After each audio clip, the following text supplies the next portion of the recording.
아덴에까지 왔죠. 그래서 바울이 아덴에서 그들을 기다리다가 그들은 실라와 디모데를 가리키는 말이고요. 실라와 디모데는 지금 베레아에 있잖아요. 베레아에 있고 아마 뭐 배편이 그렇게 됐든지 아니면 아주 긴급한 상황이든지 그래서 바울만 이제 베레아에서 백기를 통해서 아덴까지 이제 피난을 하게 한 것이고요. 그래서 그 아덴에서 디모데와 실라를 자기에게 속히 좀 오게 해달라 하는 그런 당부를 베레아 사람들에게 했고요. 그래서 그들을 기다리다가 이제 그 아덴 성에 나가 보니까 우상이 가득한 것을 보고 그리스 로마에는 이제 신이 많은데 엄청 많다고 여겼죠. 물론 신이 엄청 많은 데는 저 인도가 더 많고요. 일본도 뭐 신이 아주 엄청 많은 그런 개념을 갖는 그런 사람들인데요. 근데 이 그리스 로마 쪽은 뭐 그 정도로 그렇게 정령이라는 것은 모든 개념, 모든 뭐 사물 속에 다 신이 있다. 이제 그런 개념이고요. 그래서 뭐 풀 한 포기, 뭐 나무 하나에도 신이 있다. 뭐 그래서 그 정도까지 나가거든요. 근데 그리스 로마에는 이 신하고 인간이 좀 비슷한 존재입니다. 신도 화도 내고 실수도 하고 거의 인간하고 신하고 비슷한데 어떤 것 틀리냐면 능력이 엄청나요. 신은 막 천둥도 내릴 수도 있고 뭐 바다도 막 엎을 수도 있고 능력이 이제 출중한 것이 이제 신의 개념이고요. 그래서 그 우상이라는 것은 이제 신의 형상이잖아요. 신의 형상들을 많이 새겨놓은 곳이 이제 그 그리스 로마 문화권입니다. 그래서 만신전 세상의 모든 신을 갖다가 판테온이라 그러죠. 한 군데다 모아놓은 그런 건물도 있고요. 그래서 우상이 가득한 것을 보고 마음에 격분했다. 격분이라는 급하게 분이 나왔다.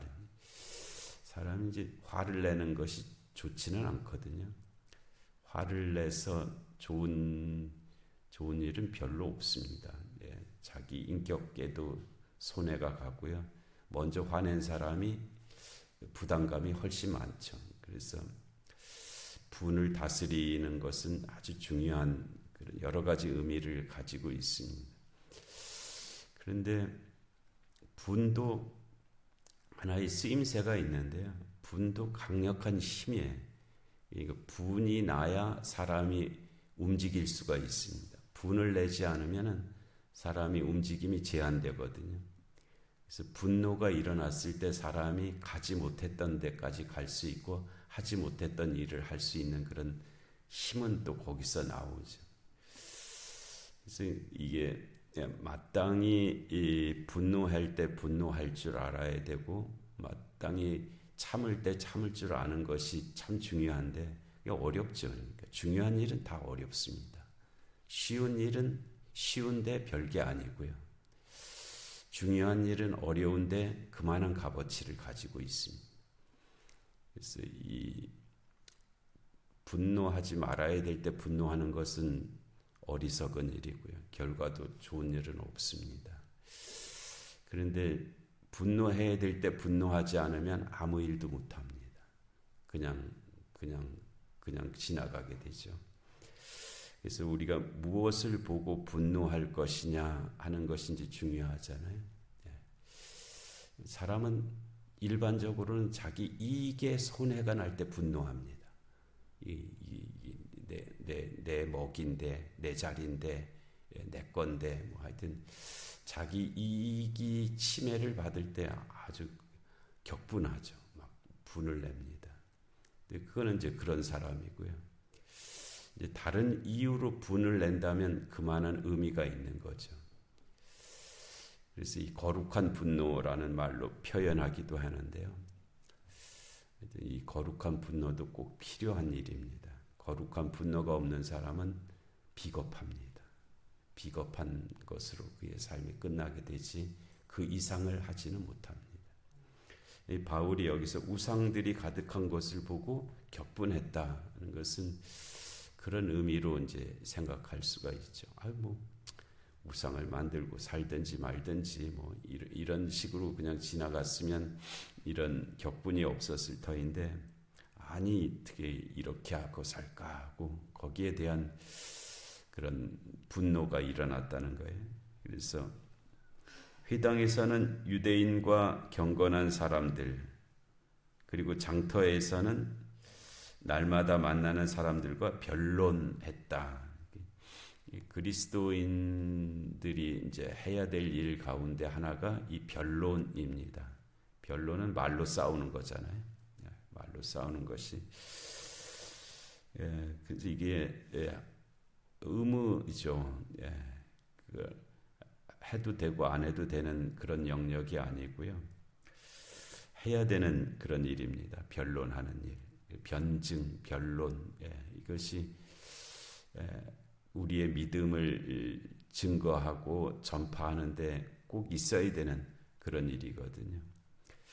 그래서 가능하면 우리 자신이 변론할 수 있는 그런 능력을 키워야죠. 내가 믿는 내가 믿는 바를 다른 사람에게 그렇게 전할 수 있는 능력이거든요. 그래서 어떻게 하면 내가 이 아덴 사람들에게 내가 믿는 예수 그리스도를 전할 수 있을까? 거기서 나오는 것이 이제 변론입니다. 그러지 않으면 꾹 다물고 있어야 되잖아요. 아니면 한두 마디 했는데 더 할 말이 없어요. 그러면 변론이 계속 이어질 수 없죠. 또 변론은 중요한 것이 상대방이 하는 말을 알아들어야 변론을 할 수가 있습니다. 상대방이 무슨 말을 하는지도 모르고 변론은 불가능하고, 그 다음은 이제 우기는 거죠. 자기 주장만 하는 것입니다. 그래서는 변론이 불가능합니다. 그러면은 상대방이 동의를 안 하죠. 상대방이 받아들이지를 않습니다. 그냥 내가 하는 말을 그냥 계속 되풀이한다. 그것 갖고는 이루어질 수 있는 일이 아주 제한되어 있습니다. 그래서 변론은 내가 뭘 말해야 될지를 알아야 되고요. 그리고 또 하나는 상대방이 무슨 말을 하는지 알아들을 수 있어야 됩니다. 그러지 않으면 변론을 할 수가 없어요. 그래서 우리가 믿음 생활도 여러 가지가 필요하잖아요. 그 중에 공부하는 일도 그래서 필요한 겁니다. 공부를 하지 않으면 다른 사람이 무슨 말을 하는지 우리가 알아들을 수가 없어요. 그러면 더 이상 대화를 할 수가 없는 거죠. 그래서 이 바울이 우상들을 보고 격분했고, 또 회당에서 장터에서는 만나는 사람들과 변론을 했다. 어떤 에피쿠로스와 스토아 철학자들, 이건 그 당시에 유행했던 하나의 철학자들, 무리들을 가리키는 말인데요. 그냥 그 정도. 에피쿠로스는 사람 이름이고, 스토아는 이제 그런 어떤 경향성을 가진 철학자들을 이제 스토아 철학자들이라고 그렇게 불렀습니다.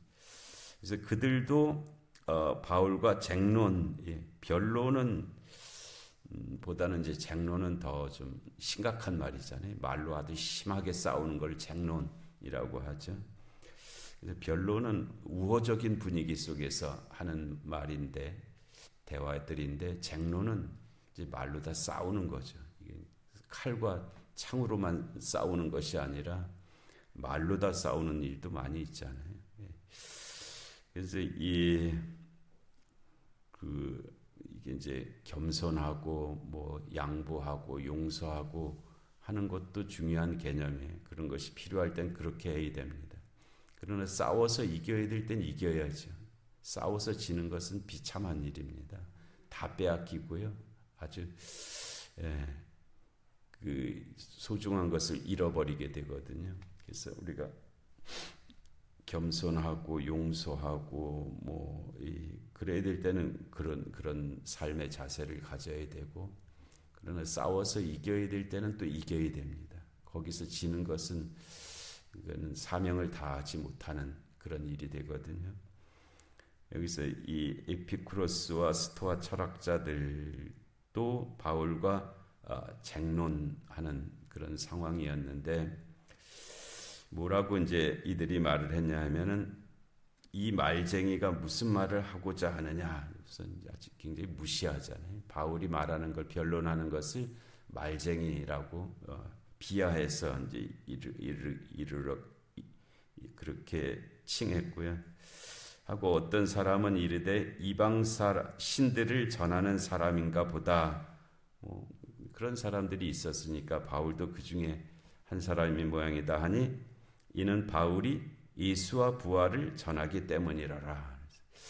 우리가 한국 교회에서 조금 이제 일부 어떤 사람들이 왜 그런지 모르지만 오해하는 그런 경향성을 가진 게 바울이 뭐 아덴에서 예수를 증거하지 않았다가 선교에 실패했다. 뭐 그런 말을 종종 하는 것을 듣는데 그렇지 않잖아요. 오늘 본문에 바울이 예수와 부활을 전했다라고 되어 있지 무슨 다른 얘기, 뭐 철학을 했다, 뭐 그런 얘기가 없잖아요. 철학자들이 와서 쟁론했던 거지 바울이 무슨 복음을 전하지 않고 무슨 철학을 전했다.